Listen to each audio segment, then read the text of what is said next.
ഇത് നമുക്ക് ക്യാബേജും മുട്ടയും കൂടിയിട്ട് ഒരു കറി ഉണ്ടാക്കാം. ഈ കറി ചോറിന്റെ കൂടെ അല്ലെങ്കിൽ ചപ്പാത്തിയുടെ ഒക്കെ കഴിക്കാൻ വേണ്ടിയിട്ട് നല്ല ടേസ്റ്റ് ഉള്ള ഒരു കറിയാണ്. പിന്നെ ബാച്ചിലേഴ്സിനൊക്കെ ആണെന്നുണ്ടെങ്കിലും വലിയ പണിയൊന്നും ഇല്ലാണ്ട് തന്നെ പെട്ടെന്ന് റെഡിയാക്കിയിട്ട് എടുക്കാനും പറ്റും. ക്യാബേജ് ഒക്കെ ആകുമ്പോൾ നമുക്കറിയാലോ പെട്ടെന്ന് വെന്ത് കിട്ടുകയും ചെയ്യും. അപ്പൊ നമുക്ക് നോക്കാം ഇതേനെ റെഡിയാക്കുന്നത്. ഇനി ഇത് റെഡിയാക്കാൻ വേണ്ട സാധനങ്ങൾ എന്തൊക്കെയാന്ന് നോക്കാം. അപ്പൊ ഞാനിവിടെ 1/2 കിലോ ക്യാബേജ് എടുത്തിട്ടുണ്ട്. സാധാരണ നമ്മൾ തോരനൊക്കെ വെക്കാൻ വേണ്ടിയിട്ട് ക്യാബേജ് നല്ല കനം കുറച്ചിട്ട് നീളത്തിൽ കട്ട് ചെയ്യില്ലേ. പക്ഷെ ഇവിടെ ഞാൻ ഈ ക്യാബേജ് നീളത്തിലല്ല കേട്ടോ കട്ട് ചെയ്തേക്കുന്നത്. ഇതേപോലെ ഇങ്ങനെ വട്ടത്തിലാണ് കട്ട് ചെയ്തിട്ട് എടുത്തേക്കുന്നത്. ഇതേപോലെ ഇങ്ങനെ കട്ട് ചെയ്തിട്ട് എടുക്കണം. അപ്പോഴായിരിക്കും ആ കറി കാണാനായിരുന്നാലും കുറച്ച് നല്ല ഭംഗിയുണ്ടാവുക. അപ്പോൾ ഇതാണ്ട് നീക്കി വെക്കാം. ഇതിലേക്കുള്ള മസാല ഉണ്ടാക്കാൻ വേണ്ട സാധനങ്ങൾ എന്തൊക്കെയാണെന്ന് നോക്കാം. അപ്പോൾ ഞാനിവിടെ ഇതേപോലത്തെ ഒരു വലിയൊരു സവോള എടുത്തിട്ടുണ്ട്. സവോള അത്യാവശ്യം നന്നായിട്ട് ചേർക്കണം. ഒരു വലിയ സവോള തന്നെ എടുക്കണം കേട്ടോ. പിന്നെ ഇതേപോലത്തെ ഒരു വലിയ കഷ്ണം ഇഞ്ചി എടുത്തിട്ടുണ്ട്. പിന്നെ വെളുത്തുള്ളി ഞാനിവിടെ വലിയ ടൈപ്പ് വെളുത്തുള്ളിയാണ് എടുത്തേക്കുന്നത്. അതൊരു 6 വലിയ വെളുത്തുള്ളി എന്നിട്ട് ഇഞ്ചിയും വെളുത്തുള്ളിയും കൂടിയിട്ട് ചതച്ചിട്ട് എടുക്കണം. നല്ല പൊടി പോലെ ചതച്ചിട്ട് എടുക്കണം കേട്ടോ. പിന്നെ ഇതിലേക്ക് നമ്മൾ പുളിക്ക് വേണ്ടിയിട്ട് തക്കാളി ചേർക്കുന്നുണ്ട്. തക്കാളി ഞാനിവിടെ ഇങ്ങനത്തെ 2 വലിയ തക്കാളി എടുത്തിട്ടുണ്ട്. അല്ലെങ്കിൽ തക്കാളി ഇപ്പോൾ നിങ്ങളുടെ പുളിക്കനുസരിച്ചിട്ട് ചേർക്കുക. കാരണം ഞങ്ങൾക്ക് ഇവിടെ കിട്ടുന്ന തക്കാളി ഇപ്പോൾ ഇത്രയ്ക്ക് വലുതാണെങ്കിലും ഈ തക്കാളിക്ക് അത്രയ്ക്കാണ്ട് പുളി ഉണ്ടാവില്ല. അപ്പോൾ നമ്മുടെ നാട്ടിലേക്ക് കിട്ടുന്ന തക്കാളി ചെറിയ ടൈപ്പ് തക്കാളിയുള്ളൂ. അപ്പോൾ 2 തക്കാളി എടുക്കുക. കാരണം ഈ കറിക്ക് അത്യാവശ്യം നല്ല പുളി ഉണ്ടായിരിക്കണം. അപ്പോഴായിരിക്കും കറിക്ക് നല്ല ടേസ്റ്റ് ഉണ്ടാവുക. പിന്നെ കറിവേപ്പിലയും വേണം. ഞാനിവിടെ ഇതേപോലത്തെ ഒരു പച്ചമുളക് എടുത്തിട്ടുണ്ട്. ഇതിലേക്ക് മസാലപ്പൊടികളായിട്ട് മഞ്ഞൾപ്പൊടിയും വേണം, മല്ലിപ്പൊടിയും വേണം, മുളക് പൊടിയും വേണം. പിന്നെ നമുക്ക് ഗരം മസാലയുടെ ടേസ്റ്റ് വേണമെന്ന് വെച്ചിട്ടുണ്ടെങ്കിൽ കുറച്ച് ഗരം മസാലയും ചേർത്ത് കൊടുക്കാം. അപ്പോൾ മസാലപ്പൊടികളൊക്കെ ഞാൻ ആ കറിയിലേക്ക് ചേർക്കുന്ന സമയത്ത് ഓരോന്ന് ചേർക്കുന്ന സമയത്ത് പറയാം കേട്ടോ എന്തോരാണ് ചേർക്കണമെന്നുള്ളത്. അപ്പോൾ ഗരം മസാല നിങ്ങൾക്ക് വേണമെന്നുണ്ടെങ്കിൽ ഏറ്റവും ലാസ്റ്റ് നിങ്ങളുടെ കറിയുടെ ടേസ്റ്റിനനുസരിച്ചിട്ട് കുറച്ച് ചേർത്ത് കൊടുത്താൽ മതി. അപ്പോൾ ഞാനിപ്പോൾ ഇതിലേക്ക് ഗരം മസാല ചേർക്കണില്ല കേട്ടോ. പിന്നെ ഞാനിവിടെ കുറച്ച് ക്യാപ്സിക്കം അതും ഇതേപോലെ ഇങ്ങനെ കട്ട് ചെയ്തിട്ട് എടുത്തിട്ടുണ്ട്. അതിപ്പോൾ ഏത് കളർ ക്യാപ്സിക്കം ആയിരുന്നാലും കുഴപ്പമില്ല. ഇത് ക്യാപ്സിക്കം ചേർക്കണമെന്നും നിർബന്ധമില്ല. അത് നമുക്ക് വേണമെന്നുണ്ടെങ്കിൽ ക്യാപ്സിക്കവും ഇതേപോലെ കുറച്ചൊന്ന് ചേർത്ത് കൊടുക്കാം. പിന്നെ ഞാനിവിടെ 3 മുട്ട പുഴുങ്ങിയെടുത്തിട്ടുണ്ട്. ഈ മുട്ട നല്ല ചെറിയ ചെറിയ പീസാക്കിയിട്ട് ഈ കറിയുടെ ഏറ്റവും ലാസ്റ്റ് ചേർത്ത് കൊടുക്കും. അപ്പോൾ ചപ്പാത്തിയുടെ കൂടെയൊക്കെ കഴിക്കുമ്പോൾ നല്ല ടേസ്റ്റ് ആയിരിക്കും കഴിക്കാൻ വേണ്ടിയിട്ട്. ഈ മുട്ട ഞാനിവിടെ പുഴുങ്ങിയെടുത്തിട്ടുണ്ട് കേട്ടോ. അപ്പോൾ ഞാൻ ഇതിന് മുമ്പ് മുട്ട പുഴുങ്ങിയെടുക്കണ ഒരു വീഡിയോ ഞാൻ എൻ്റെ മോളുടെ കൂടെ ഒരു വീഡിയോ അപ്ലോഡ് ചെയ്തിട്ടുണ്ടായിരുന്നു. അപ്പോൾ മുട്ട ഇത് ഞാൻ കുക്കറിലിട്ടിട്ട് പുഴുങ്ങിയെടുത്തത് കേട്ടോ. കുക്കറിൽ കുറച്ച് വെള്ളം ഒഴിക്കുക. ഒരുപാട് വെള്ളമൊന്നും ചേർക്കണ്ട. ഒരു 1/2 ഗ്ലാസ് വെള്ളം ചേർക്കാം.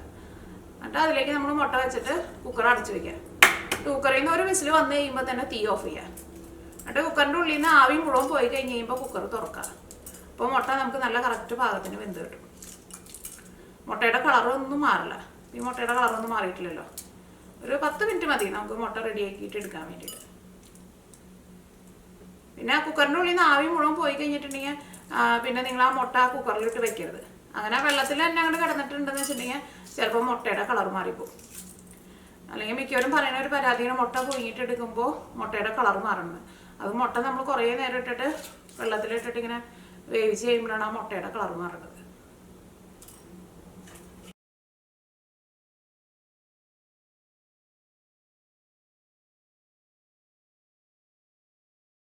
അപ്പോൾ സവോള നല്ല പൊടിയായിട്ട് കട്ട് ചെയ്തിട്ട് എടുക്കണം. പിന്നെ പച്ചമുളകും അതിൻ്റെ പോലെ തന്നെ സവോളയുടെ പോലെ തന്നെ കട്ട് ചെയ്തിട്ട് എടുക്കുക. പിന്നെ ഇഞ്ചിയും വെളുത്തുള്ളിയും ചതച്ചിട്ട് എടുക്കുക. തക്കാളി കുറച്ച് ചെറിയ പീസായിട്ട് കട്ട് ചെയ്തിട്ട് എടുക്കുക. പിന്നെ ഇതിലേക്ക് കടുകും വേണം, ജീരകവും വേണം. ജീരകം ഞാനിതിലേക്ക് 1/2 ടീസ്പൂണാണ് ചേർക്കുന്നത്. കടുകും ഞാനിവിടെ 1/2 ടീസ്പൂണാണ് ചേർക്കുന്നത്. അതിനാണ് കറക്റ്റായിട്ട് അളവില്ല. നിങ്ങളുടെ ഇഷ്ടത്തിനനുസരിച്ചിട്ട് നിങ്ങൾ ചേർക്കും. അപ്പോൾ ഇത്രയ്ക്ക് സാധനങ്ങളാണ് ഇത് റെഡിയാക്കാൻ വേണ്ടിയിട്ട് വേണ്ടത്. റെഡിയാക്കാൻ വേണ്ടിയിട്ട് ഒരു പാൻ വെച്ചിട്ട് ചൂടാക്കുക. അപ്പോൾ പാൻ നന്നായിട്ട് ചൂടായിട്ടുണ്ട്. ഇതിലേക്ക് ആവശ്യത്തിന് ഓയിൽ ചേർക്കുക. അത് നിങ്ങൾക്ക് ഇഷ്ടമുള്ള ടൈപ്പ് ഓയിൽ ചേർക്കാം കേട്ടോ. അപ്പോൾ ഓയിൽ നന്നായിട്ട് ചൂടായിട്ടുണ്ട്. ഇതിലേക്ക് 1/2 ടീസ്പൂൺ കടുക് ചേർക്കാം. അപ്പോൾ കടുക് പൊട്ടിയിട്ടുണ്ട്. ഇതിലേക്ക് 1/2 ടീസ്പൂൺ ചെറിയ ജീരകം ചേർക്കാം. ചെറിയ ജീരകം ചേർത്ത വഴി തന്നെ നമുക്ക് ഇതിലേക്ക് സവോളയും പിന്നെ ഇഞ്ചിയും വെളുത്തുള്ളിയും പച്ചമുളകും ചേർക്കണം. കാരണം ആ ചെറിയ ജീരകം കരിഞ്ഞു പോകണ്ട. ചെറിയ ജീരകം ചേർത്ത വഴിക്ക് തന്നെ നിങ്ങൾ സവോളയൊക്കെ ചേർത്തോ. പെട്ടെന്ന് സവോള അങ്ങോട്ട് ചേർത്ത് കഴിഞ്ഞിട്ടുണ്ടെങ്കിൽ പിന്നെ ആ സവോളയുടെ ഉള്ളിലുള്ള വെള്ളം കൊണ്ട് പിന്നെ ആ ജീരകമൊന്നും കരിഞ്ഞു പോയില്ല.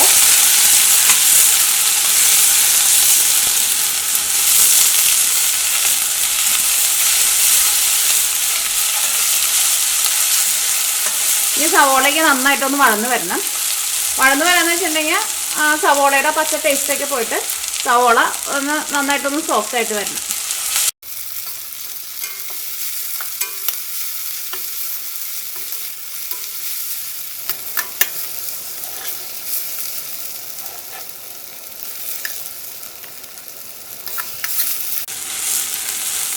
ഇപ്പോൾ സവോളയ്ക്ക് വഴന്നിട്ടുണ്ട്. സവോളയ്ക്ക് നല്ല സോഫ്റ്റായിട്ട് വന്നിട്ടുണ്ട്.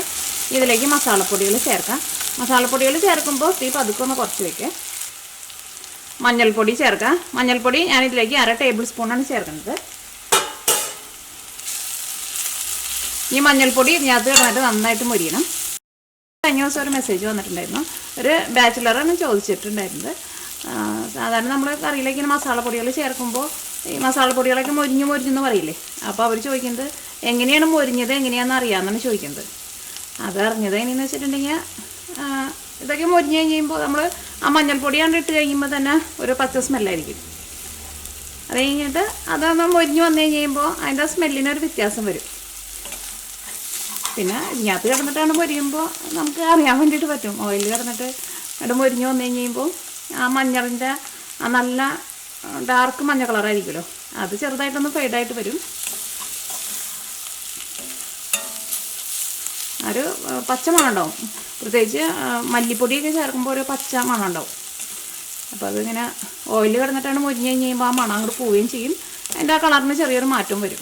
അപ്പോഴാണ് നമ്മൾ അറിയുന്നത് അത് മൊരിഞ്ഞിട്ടുണ്ടെന്നുള്ളത്. അത് കരിഞ്ഞ് പോകുമ്പോൾ പിന്നെ ഭയങ്കര ഒരു ഡാർക്ക് ബ്രൗൺ കളറായിട്ട് വരും. മസാലപ്പൊടികളൊക്കെ ചേർക്കുമ്പോൾ എപ്പോഴും ഈ നന്നായിട്ട് കുറച്ച് വയ്ക്കണം. ഇപ്പോൾ മഞ്ഞൾപ്പൊടി അത് കിടന്നിട്ട് നന്നായിട്ട് മൊരിഞ്ഞിട്ടുണ്ട്. അപ്പോൾ ഒരു മൊരിഞ്ഞതിൻ്റെ നല്ലൊരു മണമൊക്കെ വരുന്നുണ്ട്. ആ മഞ്ഞളിൻ്റെ ആ മഞ്ഞ കളറൊക്കെ ഉണ്ട് മാറിയിട്ട് ചെറുതായിട്ടൊരു ഫെയ്ഡായിട്ടുള്ള ഒരു കളറൊക്കെ ആയിട്ട് വന്നിട്ടുണ്ട്. അങ്ങനെയാണ് നമ്മൾ അറിയുന്നത് അത് മൊരിഞ്ഞിട്ടുണ്ടെന്നുള്ളത്. അതിങ്ങനെ ഓയിലിട്ടിട്ട് ഇങ്ങനെ ഒന്ന് വാറ്റി കഴിഞ്ഞ് കഴിയുമ്പോൾ തന്നെ അത് മൊരിയും. അതാണ് അതിൻ്റെ കണക്ക്. ഇതിലേക്ക് മല്ലിപ്പൊടി ചേർക്കാം. ഈ മല്ലിപ്പൊടി കറിയിലേക്ക് ചേർക്കുമ്പോൾ എപ്പോഴും നന്നായിട്ട് മുരിയണം. അല്ലെങ്കിൽ നമ്മൾ ആ കറി കഴിച്ച് കഴിഞ്ഞ് കഴിയുമ്പോൾ ആ മല്ലിയുടെ ഒരു പച്ച സ്മെല്ലുണ്ടാവും. അപ്പോൾ ഞാൻ ഇതിലേക്ക് മല്ലിപ്പൊടിയാണ് ചേർക്കാൻ വേണ്ടിയിട്ട് പോകുന്നത്. ഞാനിവിടെ 1 ടേബിൾ സ്പൂൺ മല്ലിപ്പൊടിയാണ് ചേർക്കുന്നത്. ഇത് ഞാനിവിടെ ഫ്രഷായിട്ട് പൊടിച്ചെടുത്ത മല്ലിപ്പൊടി കേട്ടോ. അപ്പോൾ അതുകൊണ്ട് തന്നെ നല്ല മണമുണ്ട്. അപ്പോൾ മല്ലിപ്പൊടി കൊണ്ട് ഇട്ട് കഴിഞ്ഞ് കഴിയുമ്പോൾ ആ മല്ലിയുടെ ഒരു പച്ച സ്മെല്ലുണ്ടാവും. അപ്പോൾ തീ കുറച്ച് വെച്ചിട്ട് ഞാത്തിട്ടിട്ട് ഇങ്ങനെ ഇളക്കി കൊടുക്കാം. അപ്പോൾ നമുക്ക് മൊരിഞ്ഞ് വരും. പിന്നെ മസാലപ്പൊടികളൊക്കെ നമ്മൾ ചേർക്കുന്ന സമയത്ത് ഇതൊക്കെ മൊരിഞ്ഞ് വരാൻ ആവശ്യത്തിനുള്ള ഓയിൽ ഇതിനകത്ത് ഉണ്ടാവണം. അല്ലെങ്കിൽ എല്ലാ മസാലപ്പൊടികളും കൊണ്ട് കരിഞ്ഞു പോകും. മല്ലിപ്പൊടി മൊരിഞ്ഞ് വരാൻ വേണ്ടിയിട്ട് ഇച്ചിരി സമയം കൂടുതലെടുക്കും. അപ്പോൾ തീ നന്നായിട്ട് കുറച്ച് വെച്ചിട്ട് നന്നായിട്ട് മൊരിച്ചിട്ട് എടുത്താൽ മതി. അപ്പോൾ മല്ലിപ്പൊടി ഇതിനകത്ത് കിടന്നിട്ട് നന്നായിട്ട് മൊരിഞ്ഞിട്ടുണ്ട്. ഇനി ഇതിലേക്ക് മുളക് പൊടി ചേർക്കാം. മുളക് പൊടി ഞാനിതിലേക്ക് 1 ടേബിൾ സ്പൂണാണ് ചേർക്കുന്നത്. അല്ലെങ്കിൽ മുളക് പൊടി നിങ്ങളുടെ എരിവിനനുസരിച്ചിട്ട് ചേർത്ത് കൊടുക്കുക. കാരണം നിങ്ങൾ പലരും എടുക്കണ മുളക് പൊടിക്ക് പല എരിവായിരിക്കുമല്ലോ.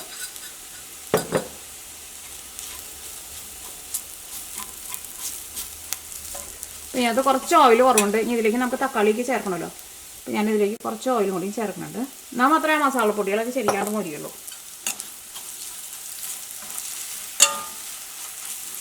മുളക് പൊടിയൊക്കെ ചേർത്ത് കഴിഞ്ഞിട്ടുണ്ടെങ്കിൽ തീ നന്നായിട്ട് കുറച്ച് വയ്ക്കണം. കാരണം മുളക് പൊടി പെട്ടെന്നായിട്ട് കരിഞ്ഞു പോകും. അത് മൊരിയാൻ വേണ്ടിയിട്ട് അത്രയ്ക്കധികം സമയം വേണ്ട. അപ്പോൾ എല്ലാ മസാലപ്പൊടികളും ഇതിനകത്ത് കിടന്നിട്ട് നന്നായിട്ട് മൊരിഞ്ഞിട്ടുണ്ട്. ഇനി ഇതിലേക്ക് തക്കാളി ചേർക്കാം.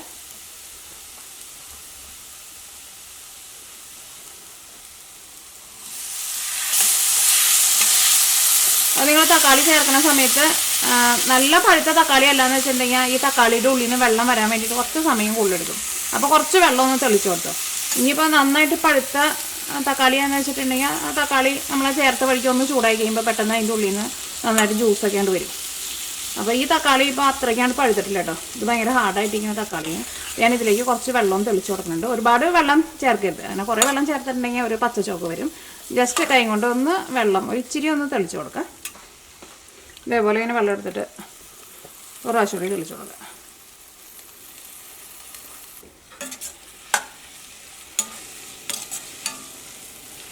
ഇതിലേക്ക് ആവശ്യത്തിന് ഉപ്പ് ചേർക്കാം.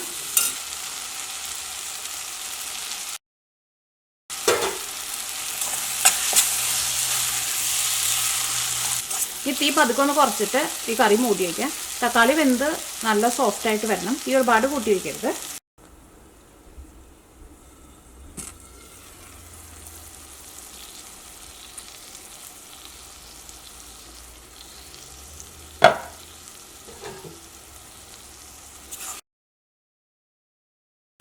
നമ്മുടെ തക്കാളിക്ക് വെന്ത് നല്ല പേസ്റ്റ് പോലെ ആയിട്ടുണ്ട്. ഇതേപോലെ ഇങ്ങനെ നല്ല പേസ്റ്റ് പോലെ ആവണം. അപ്പോൾ നിങ്ങൾ തക്കാളി ഇത്രയ്ക്ക് തന്നെ ചേർക്കണം കേട്ടോ. കാരണം തക്കാളി കുറച്ച് വേണം, എന്നാൽ മാത്രമേ കറിക്ക് കറിയുടെ ശരിക്കുള്ള ടേസ്റ്റ് കിട്ടുള്ളൂ. ഇതിലേക്ക് ക്യാബേജ് ചേർക്കാൻ വേണ്ടിയിട്ട് പോവാണ്.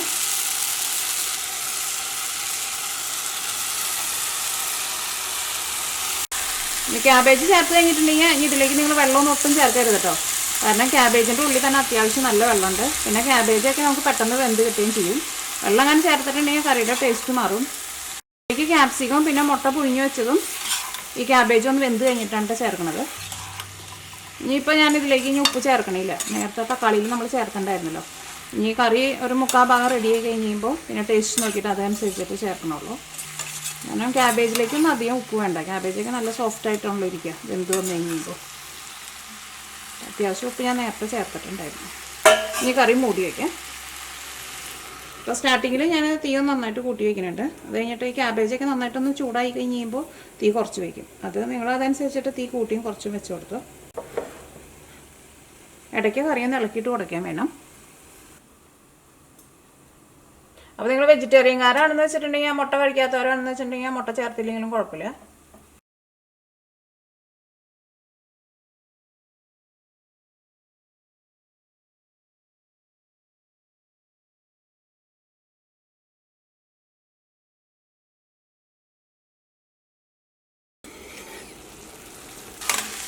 ഇപ്പോൾ ക്യാബേജൊക്കെ വെന്ത് നല്ല സോഫ്റ്റായിട്ട് വന്നിട്ടുണ്ട്.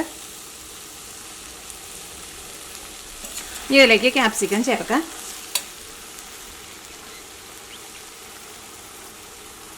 ക്യാപ്സിക്കം ചേർത്ത് കഴിഞ്ഞിട്ട് മൂടി വയ്ക്കണ്ട കേട്ടോ.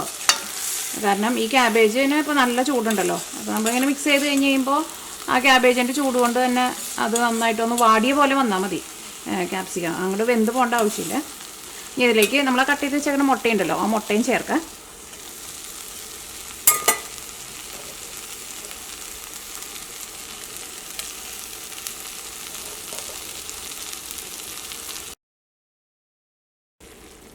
അപ്പോൾ നമ്മുടെ മുട്ട ക്യാബേജ് കറി റെഡി ആയിട്ടുണ്ട്. ഈ കറി ചോറിൻ്റെ കൂടെ ചപ്പാത്തിയുടെ കൂടെ എന്തിൻ്റെ കൂടെ കഴിക്കാനാണെങ്കിലും നല്ല ടേസ്റ്റ് ആയിരിക്കും. ഈ കറി ഒരു സർവിങ് പ്ലേറ്റിലേക്ക് പാർത്ത്